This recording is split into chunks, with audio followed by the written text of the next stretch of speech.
Bonjour et bienvenue à notre étude du questionnaire adulte de l'École du sabbat pour le premier trimestre 2026 et dont le titre est Unir le ciel et la terre, Christ dans Philippiens et Colossiens. Nous complétons la leçon 1 qui a pour titre Persécuté mais pas abandonné. Persécuté mais pas abandonné. Le verset à mémoriser pour cette semaine est Réjouissez-vous toujours dans le Seigneur, je le répète, réjouissez-vous. Philippiens 4, verset 4. Nous reprenons le verset à mémoriser pour cette semaine. Réjouissez-vous toujours dans le Seigneur, je le répète, réjouissez-vous. Philippiens 4, verset 4. Nous terminons la leçon de cette semaine avec la section de vendredi pour aller plus loin. Dieu t'a choisi pour le salut par la sanctification de l'Esprit et la foi en la vérité. Alors, tiens bon. Si tu sers Dieu fidèlement, tu devras affronter des préjugés et de l'opposition. Mais ne t'énerve pas quand tu souffres injustement. Ne te venge pas. Reste fidèle à ton intégrité en Jésus-Christ. Tourne ton visage vers le ciel. Laisse les autres parler et poursuivre leur trajectoire. Mais toi, persévère dans la douceur et l'humilité de Christ. Fais ton travail en restant déterminé et loyal, avec pureté de cœur, de toutes tes forces, en t'appuyant sur le bras de Dieu. Tu ne connaîtras peut-être jamais la vraie nature de ton travail. Tu ne peux mesurer la valeur de ton être qu'en fonction de la vie donnée pour te sauver. Pour chaque âme qui grandit en Christ, il y a des moments de lutte sérieuse et prolongée, car les puissances des ténèbres sont résolues à entraver les progrès de l'Évangile. Mais quand nous cherchons la grâce de Christ en regardant à sa croix, l'échec est impossible. La promesse du Rédempteur est la suivante. Je ne te délaisserai point, ni ne t'abandonnerai. Je suis avec vous tous les jours jusqu'à la fin du monde.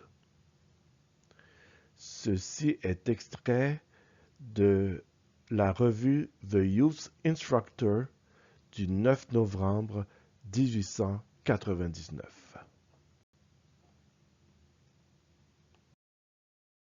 Et maintenant, nous vous présentons des questions que vous pourrez discuter dans votre classe de l'école du sabbat. La première question. Paul fut emprisonné plusieurs fois, toujours injustement. Alors, comment réagissez-vous quand vous êtes traité injustement?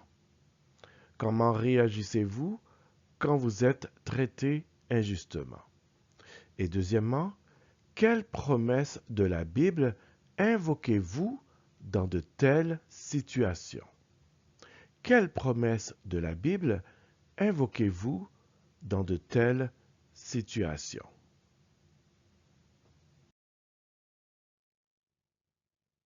Deuxième question. À propos de la persécution des chrétiens, Tertullien, considéré comme l'un des pères de l'Église, a dit « Plus vous nous décimez, et plus nous nous multiplions. Le sang des chrétiens est une semence. » Selon l'ouvrage de Alexander Roberts et James Donaldson dans Anthonycene Fathers, Peabody M.A., Hendrickson Publishers, Inc., 1999, volume 3, page 55. En même temps, la persécution a parfois, dans certains endroits et à certaines époques, considérablement entravé l'œuvre de l'Église. Alors, comment soutenir ceux qui sont persécutés pour leur foi? Comment soutenir ceux qui sont persécutés pour leur foi?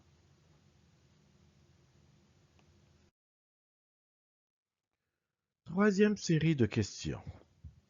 Réfléchissez aux versets à mémoriser de cette semaine à la lumière des épreuves que Paul a traversées. Réjouissez-vous toujours? Qu'est-ce que cela veut dire? Comment sommes-nous censés nous réjouir toujours? Quelqu'un que vous aimez est malade ou décède. Vous perdez votre travail. Vous souffrez beaucoup physiquement. Pour comprendre cette injonction, la clé se situe peut-être dans cette question. Se réjouir de quoi? Autrement dit, quelle que soit notre situation, de quoi peut-on toujours se réjouir?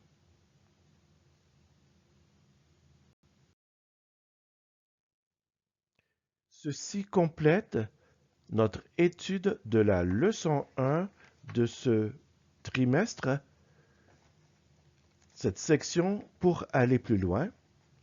Cette leçon que nous avons étudiée, persécuter mais pas abandonner. Que Dieu nous aide à retenir cette leçon et à développer un cœur et un esprit toujours joyeux dans le Seigneur. Répétons-le chaque jour. Réjouissons-nous toujours dans le Seigneur, réjouissons-nous. Que la paix et la grâce du Seigneur Jésus-Christ soient avec vous tous. Amen.